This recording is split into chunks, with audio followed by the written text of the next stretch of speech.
Okey. Okey.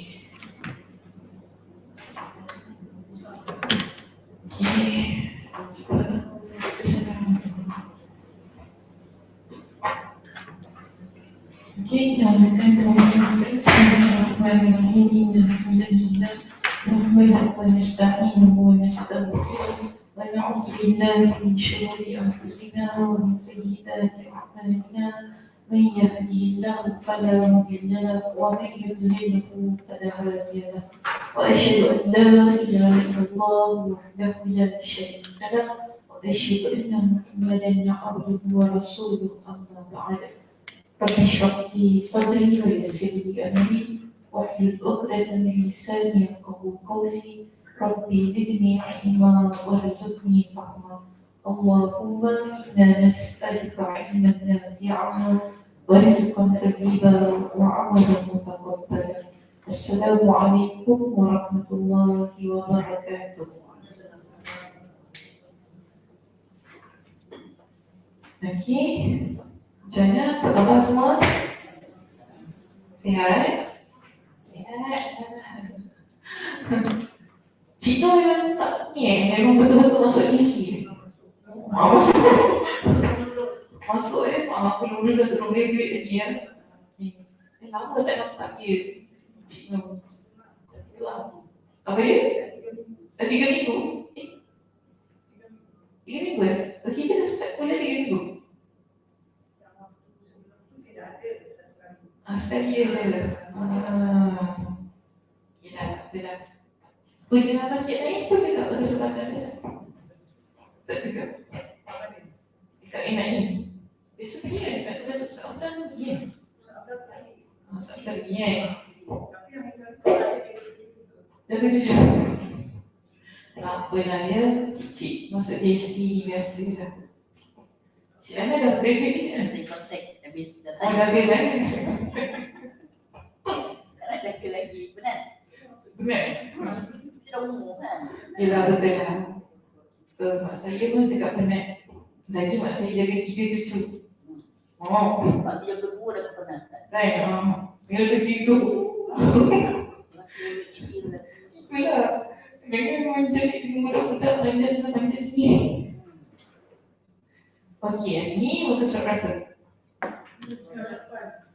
598, betul ke? Pecah. Pecah kaca, pecah gelas. Sudah baca dekat balas. Pecah kan? Dah pecah ya? Oh, pecah ni kena baca. Tak kena baca. Betul lah, tandingnya kat sini. Okey, boleh. Kita masuk muka surat 598.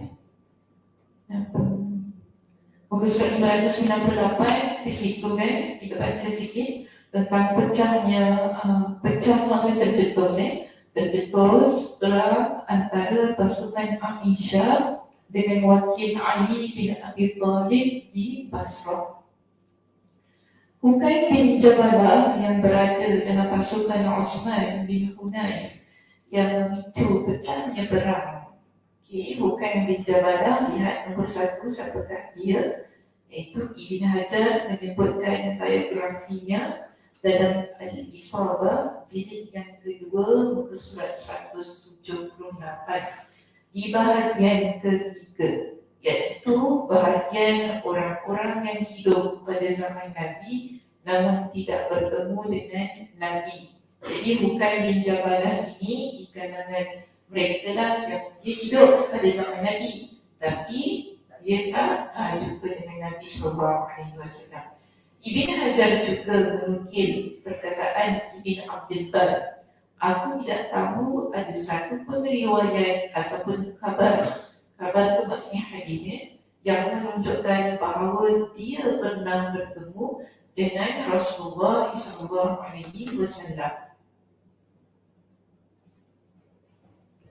Okey, sementara pasukan Ummul Mukminin menahan diri dan enggan meladaninya.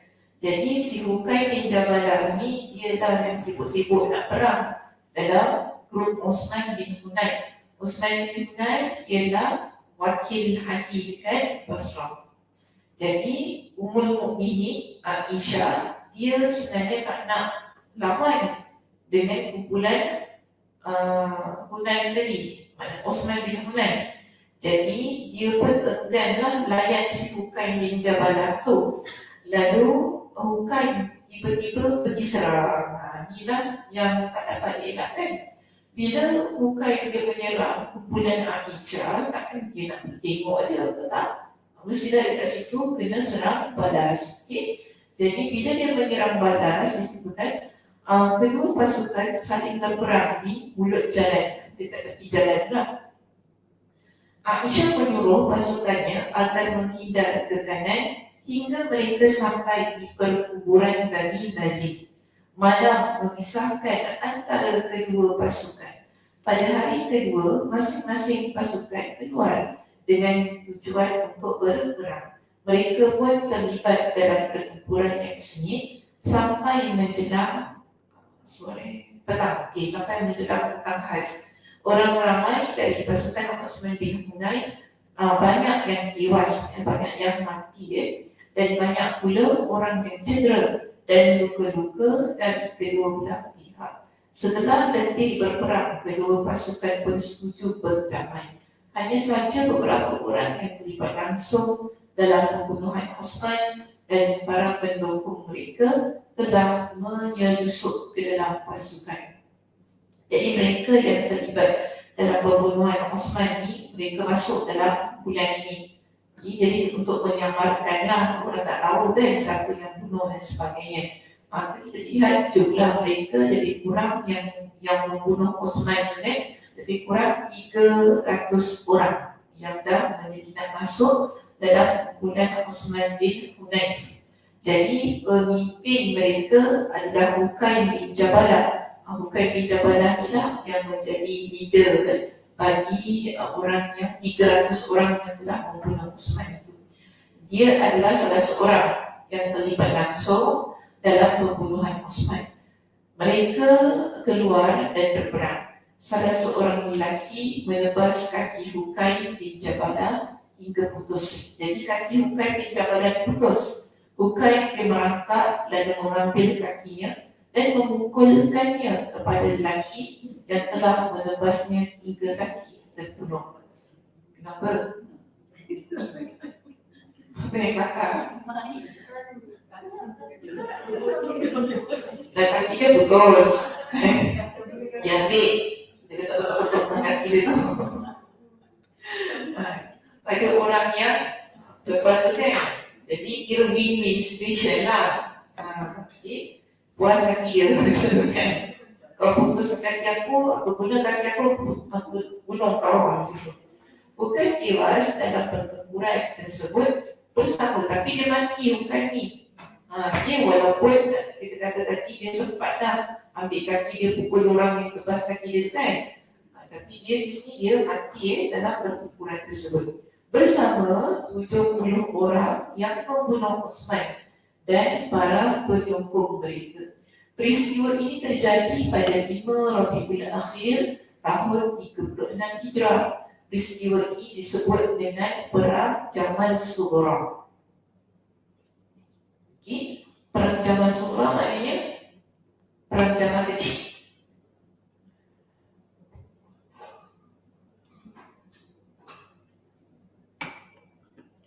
Perang Jamal yang kecil. Sebab nanti ada perang Jamal besar. Maknanya perang Jamal yang betul-betul lah berlaku. Okay. So di sini permulaan kisah ini lah kita panggil sebagai peperangan Jamal yang kecil yang mana nanti mereka akan tempuhi perancangan yang lebih bertolak lebih dia. Okey. Ali bin Abi Thalib radhiyallahu anhu keluar dari Madinah menuju ke Iraq. Pada saat itu Ali bin Abi Thalib radhiyallahu anhu sedang bersiap-siap menuju Syam. Ketika sampai berita tentang masuk Talha dan Az-Zubair, beliau pun bangkit dan berkhutbah di hadapan manusia mengajak mereka keluar ke Iraq. Sebahagian besar penduduk Madinah keberatan menyambut ajakan beliau, sedangkan sebahagian lainnya menyambutnya. Kenapa ada orang nak sambut, ada orang tak nak sambut?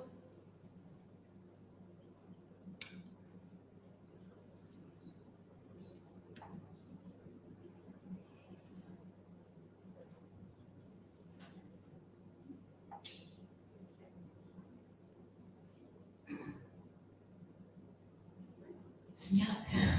Senyapnya. Senyap. Kenapa ada orang nak sambut? Kenapa ada? Sekarang Ali dia ajak perang kan? Nak lawan siapa? Aisyah. Aisyah ke Zubair Talha? Siapa? Aisyah ikut that group. Okey. Tapi kenapa soalan balik? Okay? Kenapa ada yang nak ikut Ali, ada yang tak nak ikut Ali? Itu soalannya. Apa? Orang saudara, tapi tak nak ikut.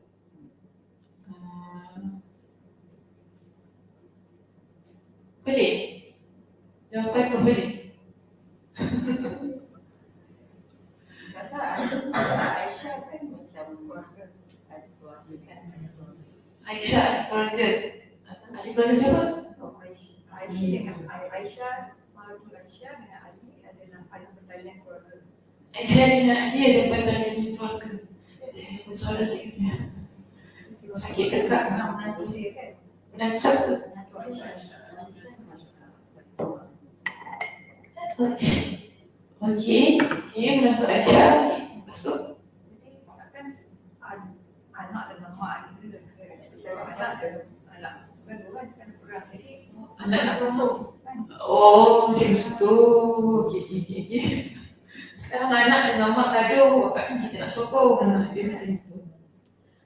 Okey, boleh. Tak apa, kita lihat solusi. Okey, baik. Begini. Aisyah ni berkata, tidak ada yang ikut serta bersama Ali dalam perkara ini kecuali 6 orang sahabat peserta perang Badar. Okay. 6 orang sahabat yang terlibat dalam peperangan Badar. Tidak ada yang tertujuh. Jadi para sahabat yang ikut Ali ini 6 orang sahaja. Jadi para sahabat pada waktu itu ada ramai. Tapi yang ikut Ali hanya 6 orang sahaja kerana macam tadi lah kita kata peperangan ini melibatkan sahabat dan sahabat. Okey, Talha, Zubair, Ali. Ni tiga-tiga sahabat Nabi. Maka sebab tu ada orang yang keberatan untuk turut serta dalam peperangan ini. Kerana dia melibatkan para sahabat. Jadi kalau para sahabat yang berperang ni macam kira kita kata tak ni lah kan, nak ikut pun nanti macam tak worth it lah. Bukan perang dengan musuh ada begitu. Namun kita lihat adakah peperangan akan berlaku, peperangan ini tak berlaku.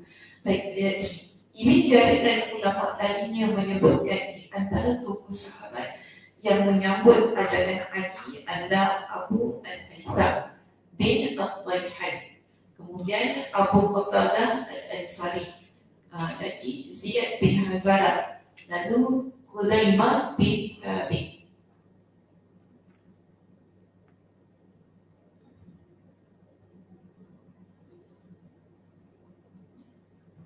Khuzaimah bin Thabit.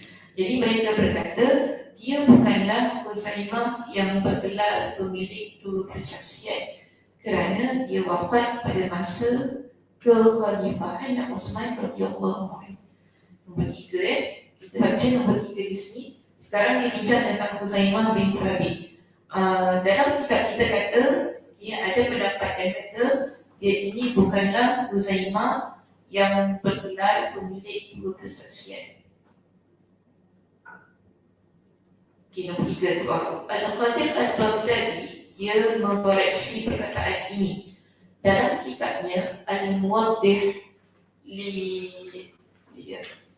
awham al-jam' wa tafriq. Okey, jadi yang pertama buku surat 275 dia kata apa? Itu jelas keliru, tidak ada syak lagi. Kerana Huzaimah bin Thabit adalah pemilik dua persaksian yang ikut serta bersama Ali dalam peperangan Siffin. Para ulama sejarah sepakat menyebutkan hal tersebut. Said bin Umar bukanlah hujjah atas riwayat-riwayat yang dibawanya jika bertentangan dengan perkataan ahli ilmu. Kemudian beliau menyebutkan dalil-dalil yang mendukung perkataannya. Al-Hafiz Ibn Hajar berkata dalam kitab Al-Isabah jilid yang kedua, muka surat 280, tidak ada dosa atas saya kerana kesalahan berasal dari gurunya. Jadi yang meriwayatkan tentang Huzaimah bukanlah pemilik dua persaksian itu adalah saya. Namun Ibn Hajar kata apa? Tak dosa untuk saya itu ya. Walaupun dia tidak memberikan riwayatan di tempat tersebut. Jadi mereka kata Huzaimah bin Thabit yang terlibat dalam peperangan bersama Ali ini bukanlah Huzaimah bin Thabit yang memiliki dua persaksian. Apa dua persaksian yang dimiliki oleh Huzaimah itu? Tahu tak kisahnya? Siapa tahu? Huzaimah bin Thabit. Tak tahu? Tak tahu kisahnya? Cik nak tahu cik? Tak tahu. Kak Ram tahu Kak Ram? Belum sampai, tak? Sekarang kisah dia sebagai persaksian yang memiliki dua persaksian itu berlaku pada zaman Nabi. Dia menjadi saksi kepada Nabi SAW. Sebab ada pada satu hari Nabi SAW dia beli kuda. Dia beli kuda dengan seorang Arab Badui. Jadi Nabi kata apa? Nabi belum bayar lagi lah kuda tu, tapi Nabi dah beli. Nabi kata apa? Kau ikut aku lah kan? Sebab Nabi nak pergi ambil duit. Nabi jalan cepat. Arab Badui yang pegang kuda ni, dia jalan lambat kat belakang. Jadi sepanjang perjalanan itu orang nampak kuda yang dibawa tau. Bila orang nampak kuda yang dibawa ni, orang ramai ni mereka tawar lah. Nak dalam maksud nak beli kuda. Masalahnya mereka tak tahu kuda tu dah dibeli oleh Nabi SAW. Jadi orang tawar-tawar dengan harga yang tinggi kan. Arab Badui ni dia macam terkeja lah kan bila dapat harga yang lebih tinggi daripada apa yang dibeli oleh Nabi SAW. Jadi Arab Badui ni bertanya dengan Nabi, kau betul ke nak beli kuda aku ni? Cakap gitu kan. Betul, kalau kau tak nak beli tak apalah. Dan Nabi kata apa? Bukankah aku dah beli dengan kau? Cuma aku belum bayar je. Aku dah confirm nak beli, cuma aku belum bayar je. Jadi Nabi kata kepada dia, kan aku suruh kau ikut aku daripada belakang. Nanti sampai satu tempat tu aku bayarlah dekat kau kan. Mari Nabi nak ambil duit tu. Sebab duit ni tak ada pada Nabi. Tapi si Arab Badui ni kata apa? Tak, aku tak nak jual dengan kau. Tiba-tiba dia kata, tak, aku tak nak jual dengan kau. Demi Allah, aku tak nak jual dengan kau. Betul ke kau beli? Kau datangkan saksi pada aku. Kalau betul kau beli dengan aku. Jadi Nabi SAW pada waktu itu, Nabi dia memang tak ada saksi yang menyaksikanlah pembelian dia dengan Arab Badui kan. Lalu Nabi announce lah, Nabi kata apa? Siapa yang boleh jadi saksi untuk aku yang aku beli kuda ni daripada Arab Badui? Huzaimah bin Thabit dia tampil di depan. Dia kata aku saksi bahawa engkau beli kuda ini daripada Arab Badui. Jadi Nabi beli sebab Jadi memang Uzaimah dia tak ada kat situ. Uzaimah memang dia tak nampak pun Nabi beli kan dengan harapan beli. Jadi Nabi kan tanya kepada Uzaimah, wahai Uzaimah, apa yang buat kau menjadi saksi atas pembelian ini? Jadi Uzaimah kata apa? Aku bersaksi engkau takkan terkebun. Kalau Nabi kata Nabi beli, pasti itu betul Nabi beli. Takkan Nabi nak bohong dengan Nabi beli. Jadi bismillah Nabi berkata apa?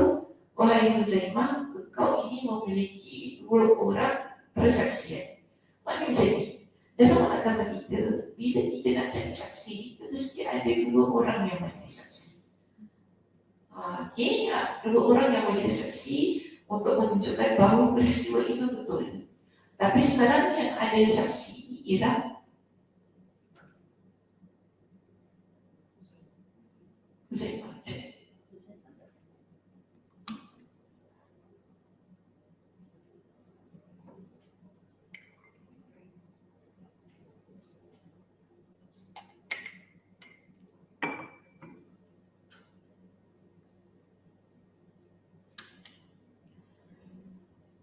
Sekarang yang jadi saksi dalam peristiwa itu ialah Huzaimah.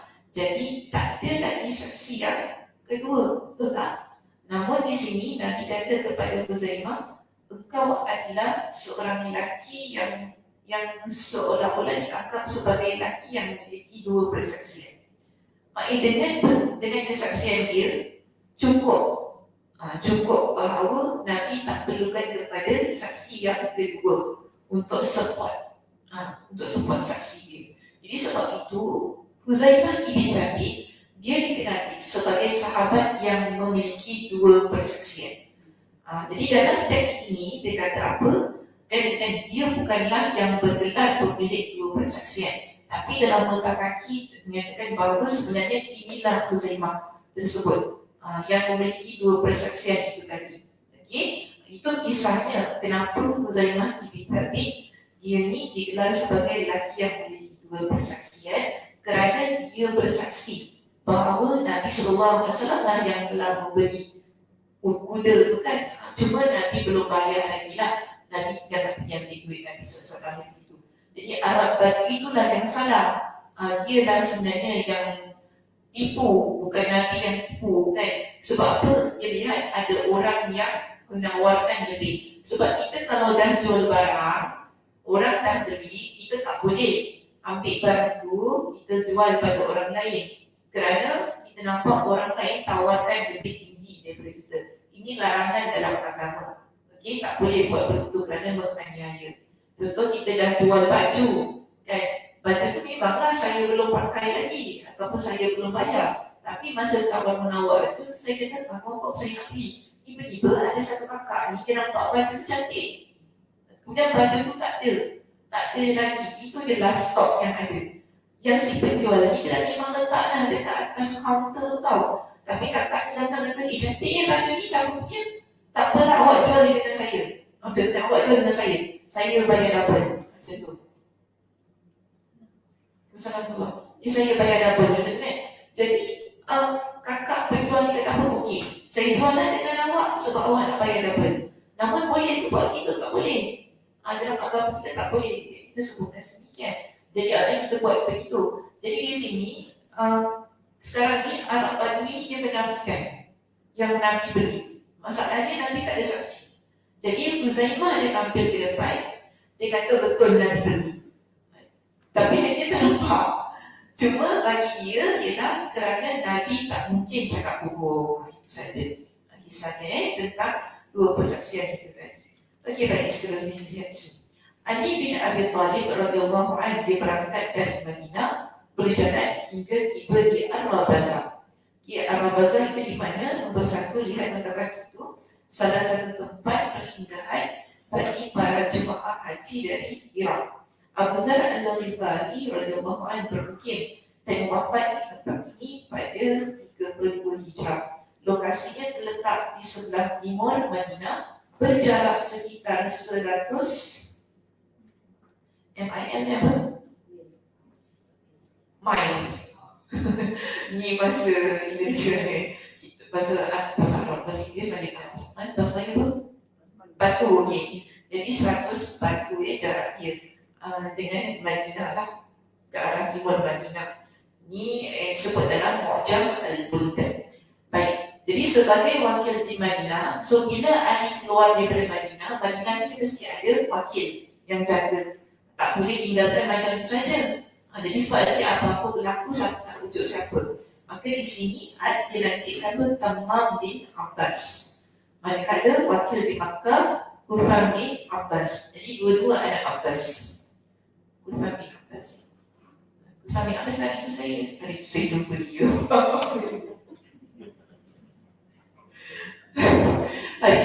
Dia tak samarkan dia punya makam ni.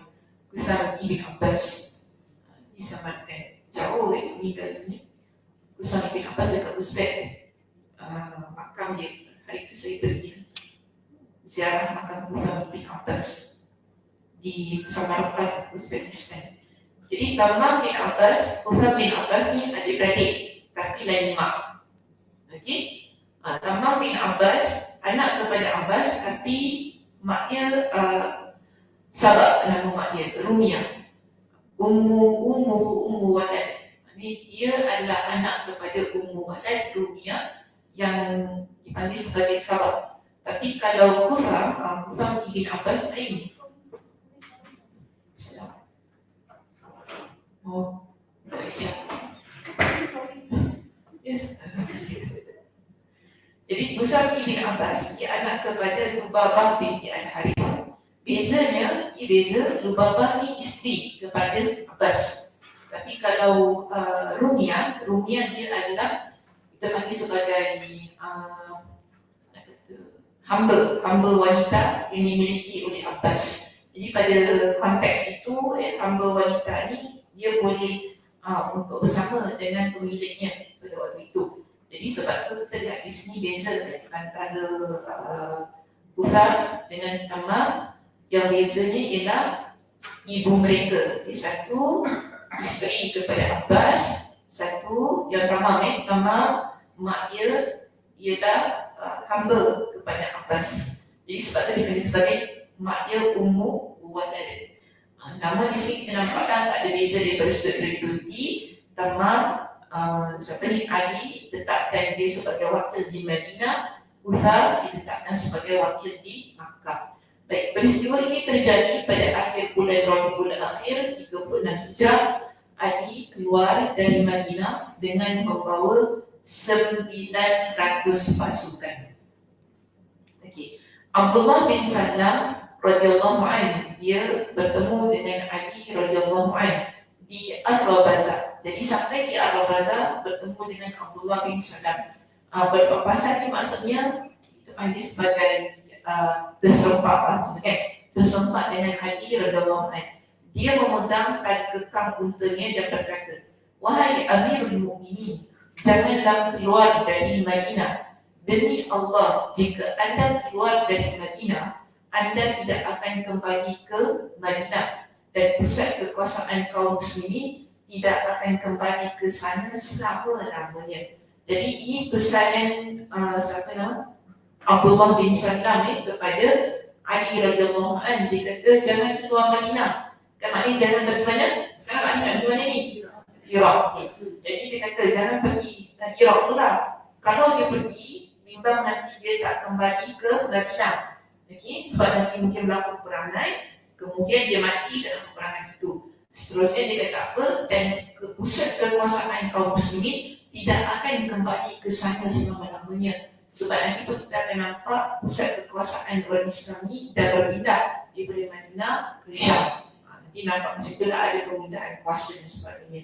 Baik, sebagai pasukan mencegahnya, iaitu mencegah Abdullah bin Salam, maka Ali berkata, biarkan dia adalah sebaik-baik orang dari kalangan sahabat Nabi. Okey, siapa Abdullah bin Salam? Kenapa Ali kata dia sebaik-baik di kalangan sahabat Nabi? Tahu tak dia siapa? Tak pernah dengar nama dia?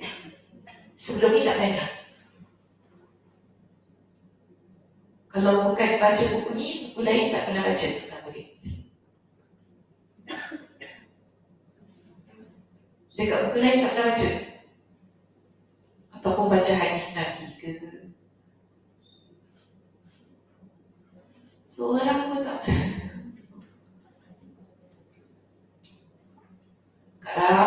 Kalau suka baca buku kan, tak akan baca novel. Tak tahu adik kat orang. Adik kat orang. Adik kat orang. Apa ni? Lagu. Apa lagu pula? Kalahkan saya pula kalau saya tengah lagu juga. Apa ni? Sakit dekat sampai sini rasa sakit. Banyak cakap kan. Nak kena urut lah cik lah. Betul saya urut ke bagian sini? Cik tak tahu. Tengah ada rasa sakit. Oh, dia pula ada rasa. Orang tanya dia tahu ke tak ada rasa. Siapa tahu? Seorang pun tak tahu. Siapa Abdullah bin Salam? Ingat-ingat lupa ke macam mana? Tak pernah dengar nama dia. Dia baca sejarah ni, kena ingat ke orang-orang ni? Tak ingat macam mana baca? Kak Isha ke Kak Isha? Macam tak familiar nak baca. Abdullah bin Salam ni ulama Yahudi. Okey, dia di kalangan ulama Yahudi yang memeluk agama Islam. Yes. Dia pada ketika Nabi sampai Madinah, dia masih lagi beragama Yahudi. Tapi kemudian bila dia nampak Nabi, kan dia masuk agama Islam. Kemudian baiklah Islamannya. Jadi di kalangan sahabat Nabi, dan ada juga Nabi SAW kata riwayat dalam hadis yang menyebutkan bahawa dia di kalangan penghuni syurga. Jadi sebab tu Ali dia marah bila ada orang yang cedera Abdullah bin Salam kerana dia di kalangan sahabat Nabi, sebaik-baik orang dari kalangan sahabat Nabi. Okay? Jadi itulah Abdullah bin Salam. Kena tahu siapa-siapa yang terlibat ni, mak dia siapa, bapak dia siapa. Mak dia siapa kan? Kita artis tahu tau bapak dia siapa. Ni mak siapa, ni bini nombor berapa. Tahu kita, kepo kan tengok. Cari tahu ni, ni anak ni daripada bini pertama ni, tahu kita, kemarin lagi. Piramli bini berapa tahu. Kan? Ni anak Piramli daripada siapa, tahu kita. Ni tak tahu, sahabat Nabi tak tahu. Kena tahu. Ambil tahu baca jadi tahu. Ambil tahu, kalau dia tahu, apa cantik lah baca sejarah. Okey, baik, seterusnya kat sini. Al-Hasan bin Ali tahu ke apa? Tahu tak? Siapa? Ada Ali. Tu kalau tak tahu cakap apa lah. Okey. Al-Hasan bin Ali ni anak kepada Ali. Dia datang jumpa ayahnya seraya berkata, aku telah melarangmu, namun kamu tidak menurutinya. Kamu akan terbunuh esok secara sia-sia. Jadi anak Al-Hasan tu marah lah. Jumpa bapak dia kan. Sibuk sangat nak keluar dari Madinah ni kan. Nak sangat keluar dari Madinah. Jadi Hasan ni dia marah, dia kata, aku dah larang. Kenapa kau tak dengar cakap aku? Ni lah bahasa kita lah aku dah faham. Kamu akan terbunuh. Nanti kalau kau pergi, nanti kau terbunuh. Esok dia terbunuh, nanti terbunuh secara sia-sia. Kemudian tak ada seorang pun yang akan bela kamu. Kemudian Ali kata kepada anak dia ni, engkau masih saja merengek kepada aku seperti anak kecil. Faham? Sayang tu satu lagi. Apa maksud merengek macam anak kecil? Tak. Ini penting tanya tu. Kalau tak, dia salah faham. Apa Cik Kamaria? Cik Kamaria pula. Cik Salma. Macam bising je lah. Bising je kan. Apa ni? Bibir dia sudah lah. Macam budak-budak kan. Budak-budak kalau dia tak dapat satu benda kan, cakap lagi. Ni maksud tadi. Dah sudah lah kan. Dia dah cakap lagi. Macam budak-budak lah. Kalau dia kan macam budak lah kan. Dah sudah lah kan. Jadi apa laranganmu yang tidak aku lakukan? Ini benda apa yang aku tak dengar ni? Macam mak kita kan. Apa benda ni kan? Apa kau cakap aku tak dengar? Bagi orang kita kan. Apa yang kau cakap mak tak dengar? Cuba cakap balik. Jadi Ali ni pun lah kata, apa yang kau cakap aku tak dengar? Jadi Hasan pun dia bagi explanation. Dia kata, Al-Hasan berkata, bukankah aku telah menyarankan kepada kamu sebelum terbunuhnya Osman agar keluar dari kota Madinah? supaya Osman tidak terbunuh sementara engkau berada di dalamnya sehingga orang-orang membicarakan atau mempersoalkannya. Kemudian itu yang pertama. Okay? Yang kedua, bukankah aku telah menyarankan agar jangan membaiat orang ramai setelah terbunuhnya Osman sebelum wakil-wakil dari setiap daerah datang kepada engkau untuk berbaiat? Dan aku telah menyarankan kepada engkau agar tatkala wanita ini maksudnya Aisyah, dan dua lelaki ini maksudnya Talha dan Az-Zubair keluar, sebaiknya engkau duduk saja di rumah hingga mereka berdamai. Namun engkau melanggar semua sarangan aku itu. Jadi Ali pun jawab. Ali kata lagi, pertama, adapun sarananmu agar aku harus keluar dari Madinah sebelum Osman terbunuh, maka sesungguhnya kita pun dalam keadaan terkepung. Jadi macam mana kita nak keluar? Faham? Kenapa terkepung? Siapa kepung siapa? Pemberontak. Mereka kepung Madinah kan masa tu kan. Jadi macam mana nak keluar? Walaupun Hasan dia sarankan kepada Ali supaya keluar, tapi sekarang Ali tanya dia, sekarang macam mana kita nak keluar? Sedangkan Madinah itu setelah dikepung. Yang pergi haji, ingat tak kita cerita? Yang pergi haji, Aisyah dan Ummul Mukminin kan, mereka pergi haji. Jadi mereka nak balik pun tak boleh balik. Sampai mereka kena patah balik ke Makkah kerana keadaan Madinah yang terkepung. Jadi macam mana aku nak dengar cakap kau waktu tu? Kan tak masuk akal nak dengar cakap dia. Baik, yang kedua, adapun bai'ah yang kuterima sebelum wakil-wakil di setiap daerah menyerahkan bai'ahnya, maka sesungguhnya urusan ini berada di tangan penduduk Madinah. Sementara aku tidak mahu urusan ini disia-siakan. Sekarang ini satu lagi Hasan kan, dia kata kepada bapa dia, kenapa tak tunggu setiap daerah datang Madinah? Setiap daerah tu maksudnya pemimpin daripada Syam, Iraq, Kufah, contohlah macam kan, Yaman, semua datanglah pergi Madinah, barulah adanya pelantikan. Bila itu berlaku, barulah kita kata boleh terima bai'ah. Tapi bagi Ali tak perlu untuk kita tunggu orang daripada setiap tempat itu kan. Sebab apa? Sekarang bila penduduk Madinah kalau dah bai'ah dah cukup lah. Jadi kalau kita tunggu-tunggu nanti benda tu drag. So makan masa lagi. Sedangkan Madinah memerlukan kepada pemimpin pada waktu itu. Okay, ini jawapan dia yang kedua untuk Hasan. Baik, yang ketiga, adapun aku duduk saja di rumah, sebab tadi dia kata apa? Yang gaduh sekarang ni yang minta gaduh sekarang tadi siapa? Aisyah, Talha dengan Zubair. Mereka tiga orang ni kan. Jadi mereka pergi ke Basrah. Mereka sedang berlawan di Basrah. Dan sudahlah, biar mereka lawan kat sana.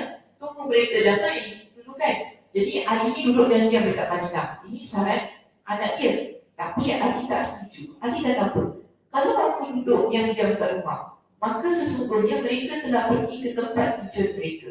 Apakah engkau menghendaki aku seperti anjing hutan yang terkepung melalui teriaki? Merayaklah, bukan di sini tempatnya, hingga urat tumit kakinya dilepaskan lalu melarikan diri. Jika aku tidak menangani masalah yang harus kuselesaikan ini dan engkau menolongku untuk menyelesaikannya, lalu siapakah lagi yang akan menanganinya? Biarkanlah diriku, wahai putraku. Faham tak maksudnya? Sampai keluar anjing semua kat sini. Faham tak masalahnya?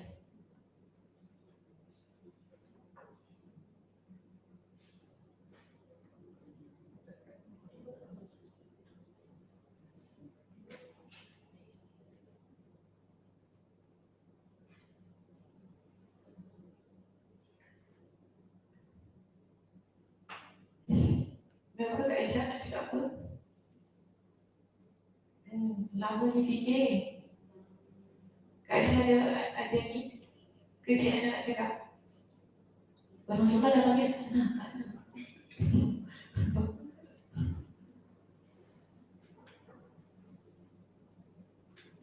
Lama dibaca.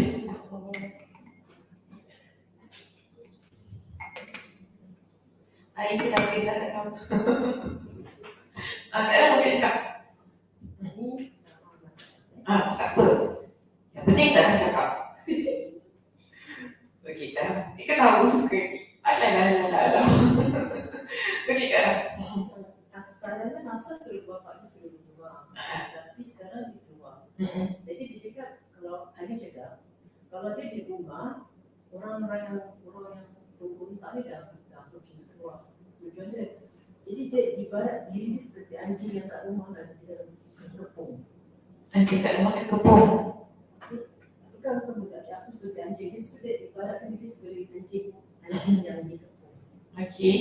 Juga orang-orang luar ni dia teriak apa seolah-olah di orang-orang macam panggil keluarlah. Bukan di sini tempat kau, bukan tak selayaknya sebagai seorang ambil duduk kat dalam. Okey, last baru kena point. Maknanya macam ni. Jangan sampai orang suruh kita pergi, baru kita pergi. Itu maksudnya takkan nak jadi macam tu. Kan? Sekarang kita sebagai pemimpin, kita buat apa? Takkan kita nak tengok dia benda tu jadi. Jangan sampai orang dah pekik-pekik dekat luar rumah. Dia cakap, rumah kau buat apa? Duduk je macam itu kan?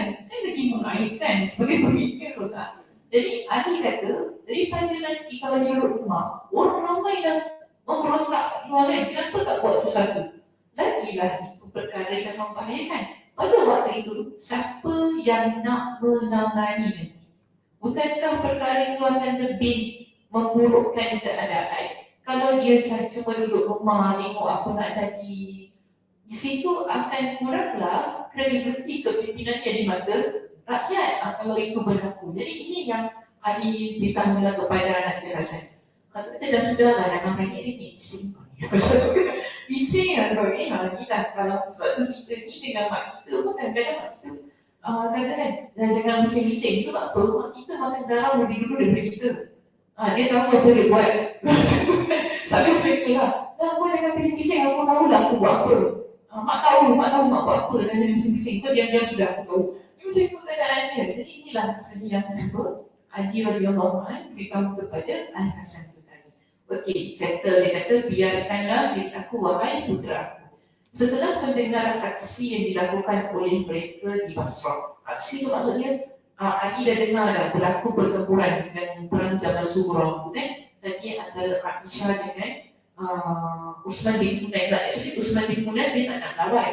Yang membuatkan terus-terusnya peperangan, si bukan tu yang kaki dia pukul kan. Dia tu yang mencetuskan peperangan. Actually tak nak perang pun kan. So kedua-duanya nak berdamai. Tapi kerana si bukan tu yang mencetuskan peperangan, akhirnya tak dapat dielakkan.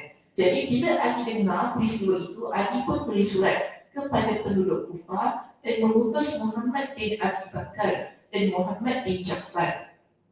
Isinya, isi kandungan surat itu, sesungguhnya aku telah memilih kalian dari penduduk negeri lainnya. Betul saya baca? Okay. Aku sangat terkejut mendengar peristiwa yang terjadi. Maka jadilah kalian penolong dan membela agama Allah. Bergabunglah bersama kami. Sesungguhnya kami hanya mengkehendaki perdamaian agar umat ini kembali bersatu dan saling bersaudara. Jadi Ali dia tulis surat kepada penduduk Kufah supaya mereka bergabung dengan Madinah untuk pergi ke tempat Aisyah tadi kan, supaya berlakulah perdamaian antara dia dengan Aisyah dan semuanya. Jadi kedua utusan ini pun berangkat. Lalu Ali mengirim utusan ke Madinah agar mengambil senjata dan kenderaan yang diperlukan. Okey, baik, kita lihat apakah khutbah Ali bin Abi Thalib. Ini biasa saya setiap kali nak keluar pergi berperang, kita dah sampai kepada khalifah yang terakhir, kita lihat sunnahnya sebelum keluar berperang akan ada khutbah.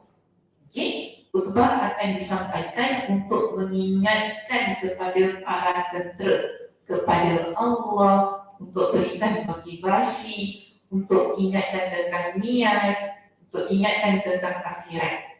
Jadi ini sunnahnya. Mana-mana peperangan yang sebelum mereka pergi, sebelum mereka mulakan, akan ada khutbah oleh pemimpin. Mungkin ia disampaikan oleh pemimpin negara sebagaimana Ali ataupun pemimpin tentera.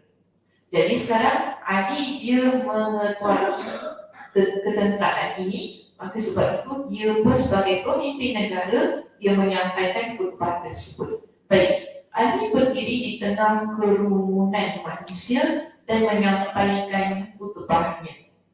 Okey, sebelum saya beritahu ini juga yang dilakukan oleh mana-mana negara ataupun mufti.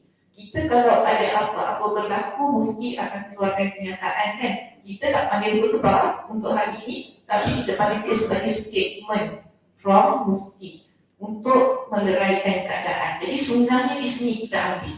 Okey, so kita kata, kenapa sikit-sikit tak tahu statement? Saya tahu statement bukan itu maksudnya. Inilah kita apa-apa kalau mufti sebab mesti kena macam hashtag macam kan. So kita nampak di sini apa-apa berlaku. Contoh ada orang yang kena tahan kerana ekstrim dan sebagainya. Kita keluarkan kenyataan. Keluarkan kenyataan ialah kerana kita ikut kepada sunnahnya di situ.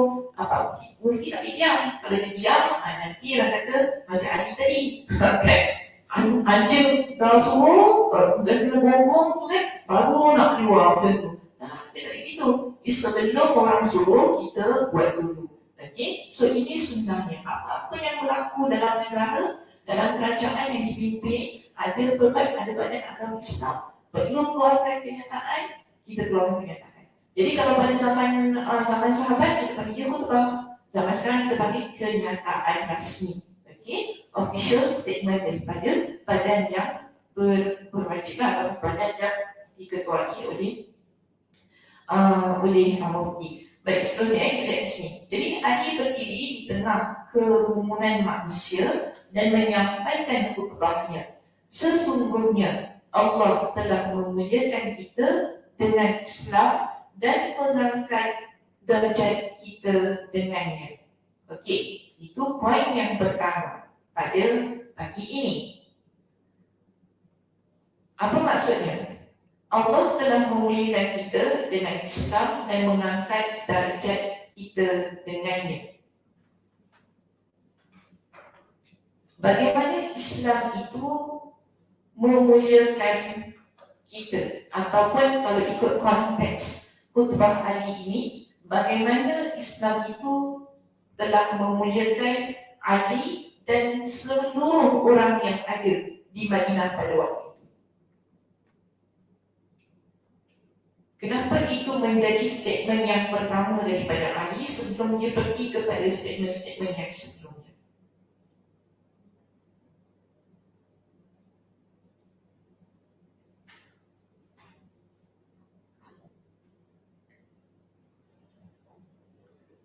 Kenapa Kak Zah ketawa?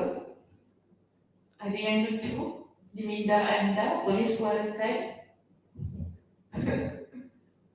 Kenapa Kak Zah ketawa? Senyap aja, biasa lah. Saya kalau tanya macam ada malaikat lah.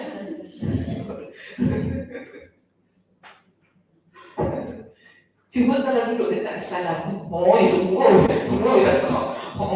Tak payah tanya, semua keluar, macam-macam cerita keluar. Bila belajar ni senyap. Macam mana?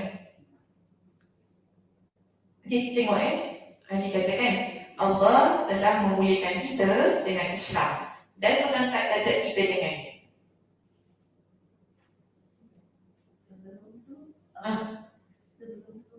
Sebelum tu maknanya sebelum apa? Sebelum Islam. Okay.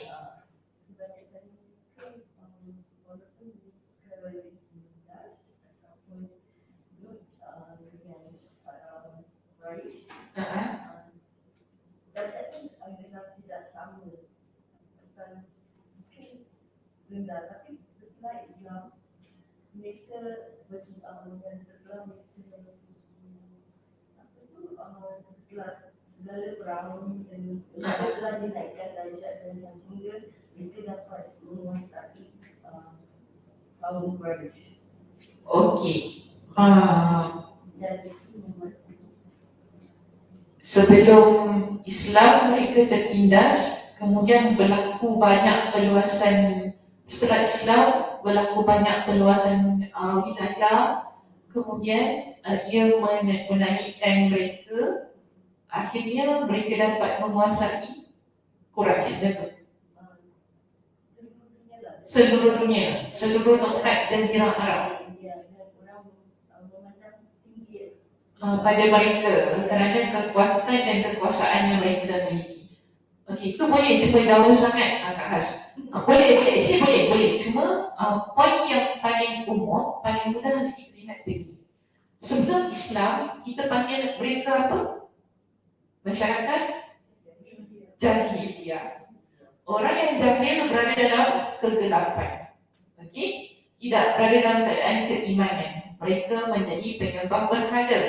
Mereka mensyirikkan Allah Subhanahu wa taala.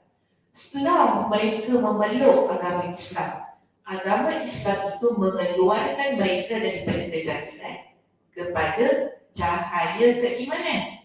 Cahaya keimanan itulah yang mengangkat status diri mereka menjadi orang yang terbaik pada waktu itu. Sebab tu Allah kata apa? Kuntum khaira ummatin ukhrijat linnas ta'muruna bil ma'ruf wa tanhauna 'anil munkar.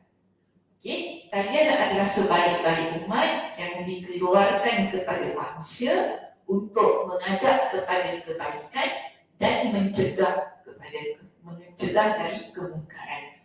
Maka di sini kita lihat bagaimana agama Islam itu mengubah kehidupan mereka.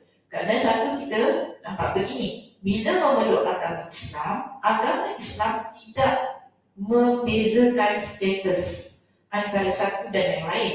Berbeza semasa mereka hidup pada zaman jahiliyah. Golongan hamba tak boleh duduk sama rendah, diri sama tinggi dengan golongan ataupun dengan mem dia. Contoh kan, dengan mem dia atau dengan majikannya. Kerana mereka golongan hamba. Golongan hamba adalah hamba tak boleh untuk duduk sama-sama dengan golongan yang berstatus bangsawan dan sebagainya.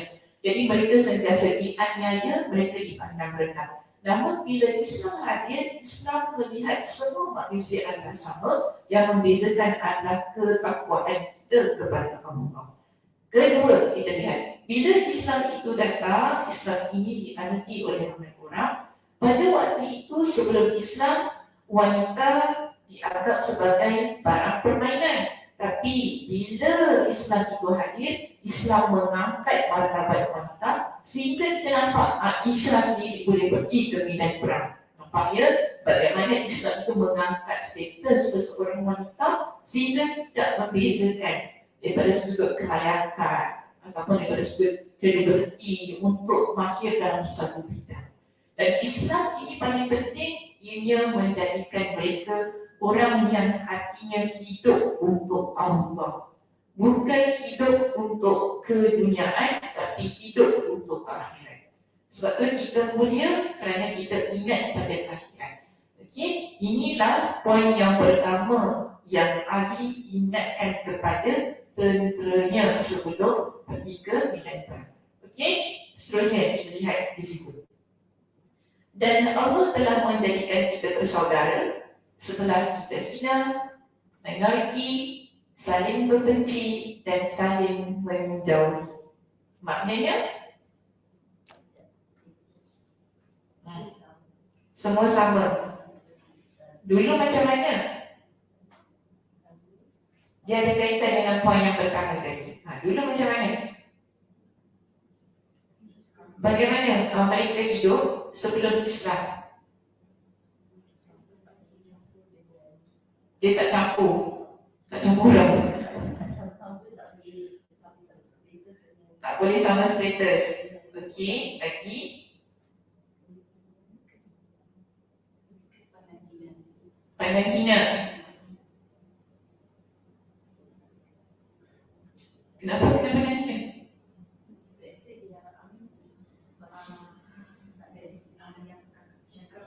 Kakak tu cakap.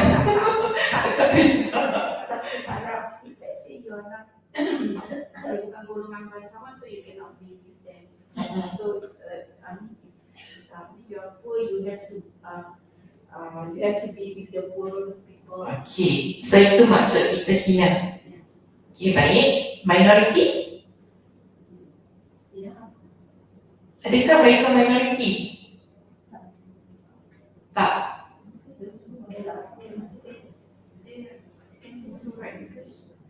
Okey. Jap.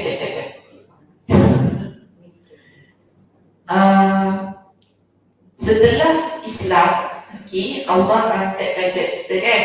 Stop. Lalu Allah jadikan kita bersaudara. Okey, itu poin penting keyword dalam teks itu. Kita bersaudara setelah kita hina minoriti, saling membenci dan saling menjauhi. Main point dia kat situ bersaudara. Okey, bawah dia kata setelah kita hina minoriti. Ini dua poin yang berbeza, saling membenci dan saling menjauhi, dua poin yang berbeza lagi. Maknanya begini. Okey, dia kata, Ali kata begini, kita bersaudara setelah kita hina dan minoriti. Bila kita peluk Islam, adakah terus semua orang boleh terima agama Islam? Islam dihina pada waktu itu. Okey, Islam dihina, Islam orang tak terima, orang kata macam-macam tentang agama Islam ini. Dan tak ramai orang yang memeluk agama Islam. Sebab tu dia kata kita minoriti. Kita sikit pada waktu itu. Perang Badar, kita ingat peperangan yang pertama yang dilakukan oleh Islam. Nabi berapa orang sahabat dia? Tak ramai, itu pun pergi perang. Kalau kita kata matilah pergi perang, tak payah pergi perang. Tapi pergi perang juga, Islam menang pada waktu itu. Okey, jadi Islam ini dia datang dalam keadaan yang hina dan minoriti, kecil saja. Tak ramai orang yang nak terima agama Islam. Tapi setelah itu kita bersaudara. Bila kita bersaudara, agama Islam itu buat kita jadi majority. Kita jadi kuat. Okay? Yang mana Islam itu dia buat kita bersaudara setelah dulu kita ini saling bermusuhan.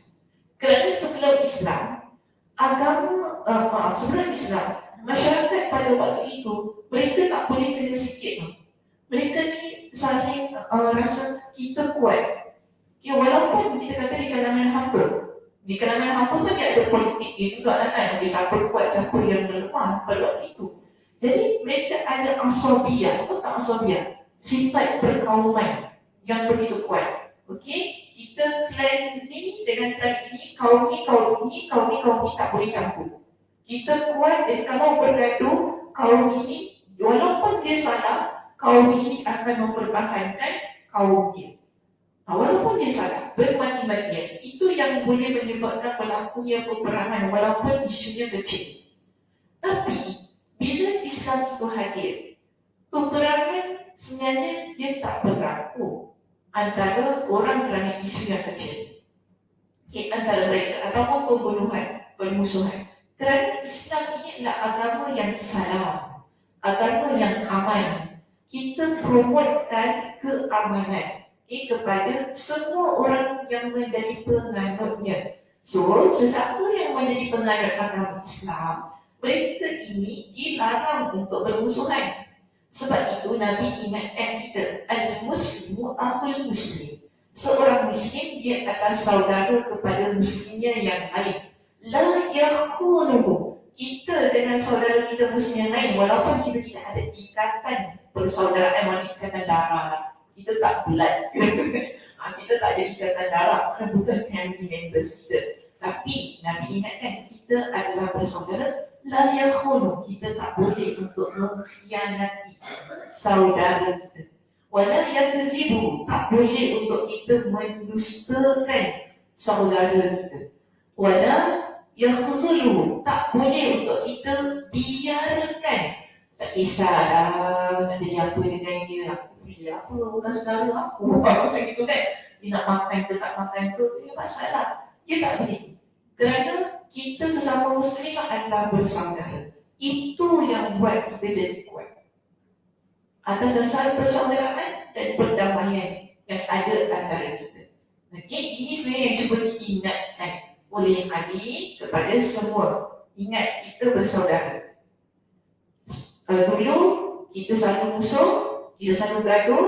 Dulu kita sikit, kita keji. Pada orang hina kita kan, ada Islam tak ada apa semua kan, keji. Sekarang kita kuat, kita ramai. Sekarang kita bersaudara. So apa-apa berlaku kena bersatu. Tak boleh berpecah belah. Lebih-lebih lagi bila nak keluar pergi ke medan peperangan. Okey, baik, seterusnya kita baca di sini. Umat manusia mempertahankan hal itu sampai waktu yang dikehendaki Allah. Maknanya kita pegang dengan prinsip kita adalah bersaudara sampai bila-bila. Okey, ni Umar, ni Ali sebutkan di sini. Islam adalah agama mereka. Islam agama kita, kebenaran tegak di antara mereka, itu kebenaran sentiasa ada dalam agama kita ini. Kitabullah adalah imam mereka, yang mana kita jadikan Al-Quran sebagai guidelines. Kita jadikan Al-Quran sebagai cara hidup kita untuk kita menempuhi setiap apa yang berlaku di sekitar kita ini. Lalu dia kata, hingga lelaki ini, iaitu Utsman bin Affan radhiyallahu anhu, terbunuh di tangan orang-orang yang disesatkan oleh syaitan untuk menghembuskan api permusuhan di tengah umat ini. Okey, sampai situ lain sikit bunyinya. Maksudnya macam mana?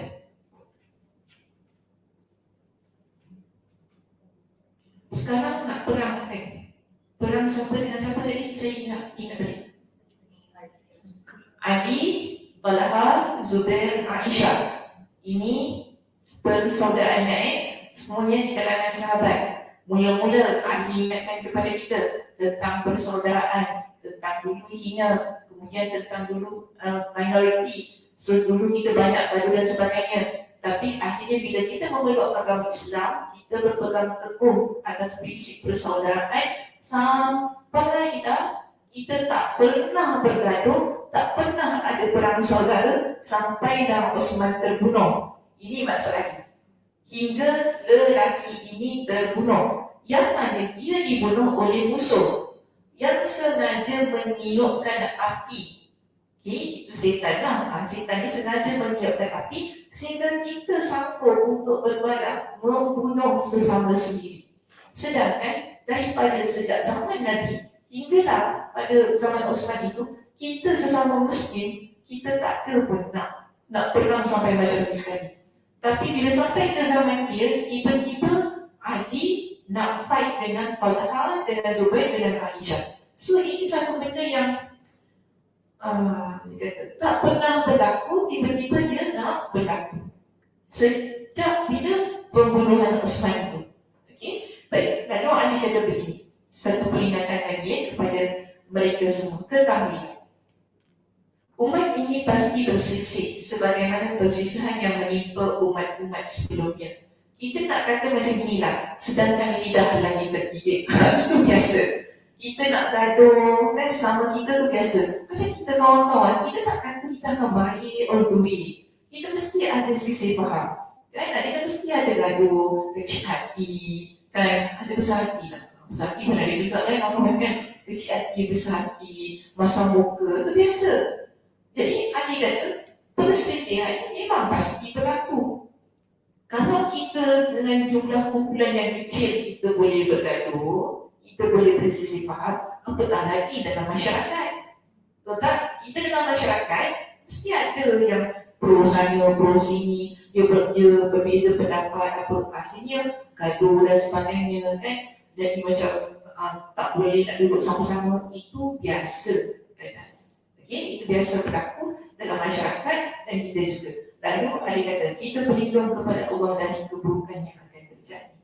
Jadi apa pun kita minta Allah Subhanahu Wa Taala lindung kita.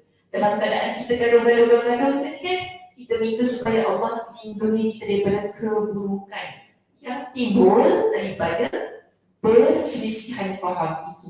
Baik, seterusnya dia kata, ketahuilah, dan hal itu pasti terjadi. Perselisihan pasti terjadi. Ketahuilah, umat ini akan terpecah belah menjadi 73 golongan. Ni kata-kata siapa? Nabi. Ni kata-kata Nabi. Okey? Nabi pernah bersabda, "La taftariqanna ummati ala 73 firqah." Umat aku akan berpecah menjadi 73 golongan. Wahidatul fil jannah. Daripada 73 golongan ini, satu sahaja yang akan berada dalam syurga. Wahintani wasaba'una finnar. Dan 72 akan berada dalam api neraka. Qila ya Rasulullah, di kalangan para sahabat ketika mereka mendengar hadis itu, mereka tanya, "Wahai Rasulullah, siapakah yang satu itu?" Okey, siapakah yang satu yang masuk dalam syurga? Sebab ada 73, hanya satu sahaja yang masuk syurga, 72 masuk dalam api neraka. Jadi Nabi kata al-jama'ah. Nabi sebut, bukan jamaah yang tu ya. Okay, al-jama'ah. Okay, bukan jamaah ISIS pula ISIS. Okay, bukan jamaah itu. Tapi dalam sebuah hadis yang lain, Nabi SAW menjelaskan. Nabi kata, "Kulluhum finnar illa millatan wahidah." Semuanya berada dalam api neraka melainkan satu kumpulan sahaja. Jadi Nabi kata apa? "Ma'ana alaihi wa ashabi." Iaitu mereka yang berada di atas jalanku dan jalan para sahabatku. Satunya saja yang akan berada bersama dengan Nabi masuk dalam syurga. Sebab itu Ali ingatkan pada poin yang berikutnya. Ali kata gini, golongan yang paling buruk adalah golongan yang menisbahkan diri kepadaku namun tidak mengikuti amal perbuatanku. Ada yang meletakkan diri mereka sebagai penyokong Ali.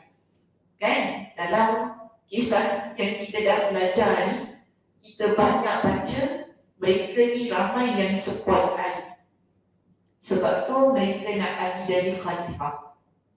Sampai daripada awal maksudnya masa sejak Abu Bakar jadi khalifah lagi, ada yang support Ali ni yang tak setuju Abu Bakar jadi khalifah. Sepatutnya Ali yang jadi khalifah sebab Ali ni menantu Nabi. Dia macam tu, Ahlul Bait, ahli keluarga Nabi. Okay? Jadi mereka tak setuju. Kenapa bukan Ali? Sebab tu, ini satu poin. Lagi satu poin yang lain, ada juga yang timbul ketidaksetujuan itu setelah Ali ini naik. Maksudnya ada banyak pendelap yang mereka tak setuju sebagai penyokong Ali itu. Namun Ali ingatkan, ada yang menisbahkan diri kepada aku. Mereka kata mereka Syiah Ali. Dalam bahasa Arab kita guna perkataan ini.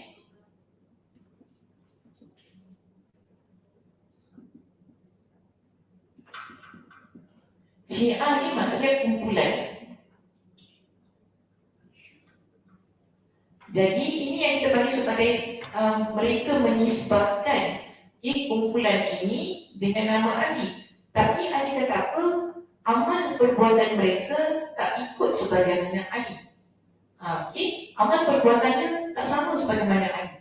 Jadi macam ni lah, kalau kita support satu gerakan ataupun satu kumpulan kan, kita mesti akan support apa yang ketua kita buat. Dan kita akan melihat dia sebagai contoh yang mana kita juga akan buat. Dia begitu. Namun masalahnya sekarang kami kata, bila orang-orang ini, mereka menisbahkan ataupun golongan ini menisbahkan dirinya pada kumpulan mereka, tapi mereka ingin menyelisihi. Maknanya mereka tak buat sebagaimana yang Ali buat. Mereka jadi orang yang menzalimi orang lain contohnya. Kita nampak ni, mula-mula Khawarij sokong Ali. Kita ambil contoh kan, kumpulan Khawarij itu sokong Ali. Tapi bila mereka ni tak puas hati dengan apa yang Ali putuskan, mereka pun keluar daripada kumpulan itu dan mereka membentuk kumpulan mereka sendiri yang memberontak Ali pula. Nampak tak? Jadi di mana kita nak kata support itu ada? Sebab tu Ali kata di sini, golongan yang paling buruk adalah golongan yang menisbahkan diri kepada aku namun tidak mengikuti amal perbuatan aku. Kalian telah menemukan dan melihatnya sendiri. Maknanya pada hari itu umat Islam sudah mula berpecah. Okay. Namun pada waktu itu belum lagi sampai 73 golongan. Kalau hari ini dah ada lah kan. Cuma pada zaman Ali kata 73 golongan tu belum lagi ramai yang muncul. Namun ada. Contohnya mereka yang menisbahkan kepada Ali itu tadi, tapi mereka tak beramal dengan apa yang Ali amalkan. Lalu dia kata, komitmenlah di atas agamamu dan ikutilah petunjuk Nabi-Mu. Jadi kalau kita nak selamat, kita memilih golongan yang betul-betul, tadi Nabi kata apa? Ma'ana alaihi wa ashab. Golongan yang ikut Nabi. Golongan yang betul-betul berpegang kepada apa yang Nabi bawa. Jadi kalau kita nak selamat, kita ikut kepada golongan ini. Sebab tu Ali kata, komitmenlah di atas agama kamu dan ikutlah petunjuk Nabi-Mu. Ikutilah sunnah beliau sallallahu alaihi wasallam. Nak selamat lagi, nak jadi golongan yang satu tu kan, dia kata ikutlah sunnah Nabi sallallahu alaihi wasallam. Tinggalkan masalah-masalah sukar atas kalian hingga kalian mendapatkan solusinya pada kitabullah. Maknanya masalah-masalah sukar ni lah masalah yang kita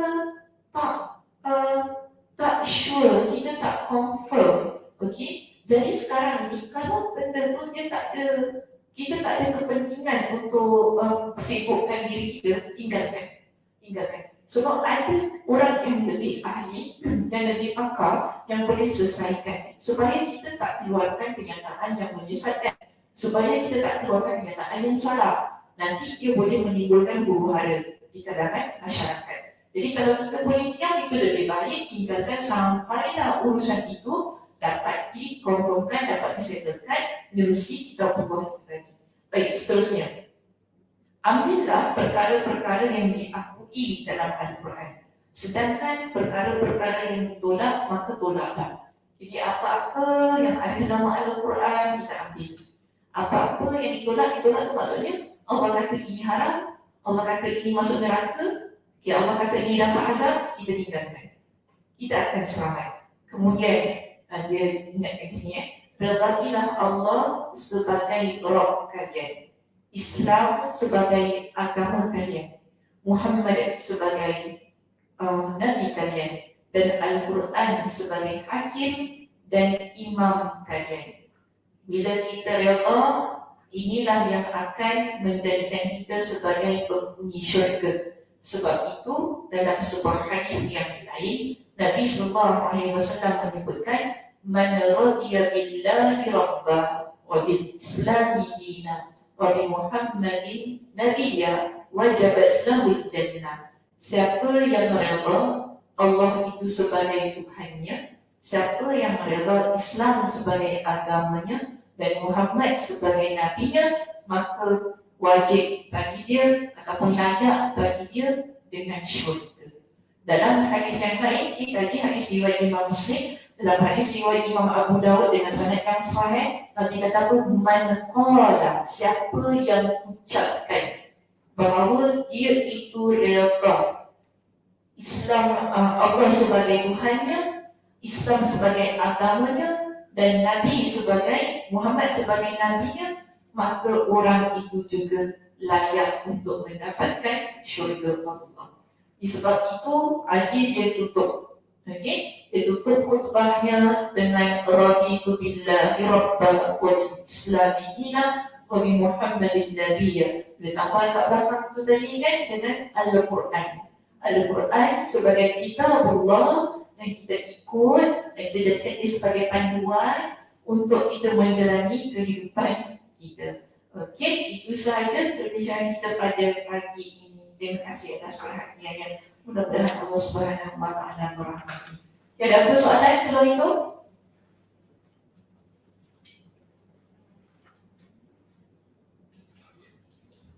Senyap. Tuan-tuan tanya soalan lah boleh? Tak adalah, dah berapa lah ni pada dapat.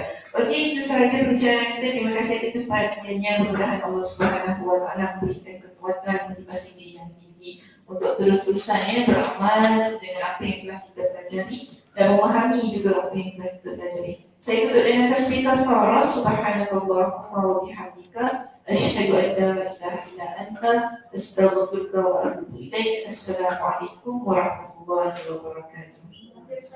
Sama-sama, Cik.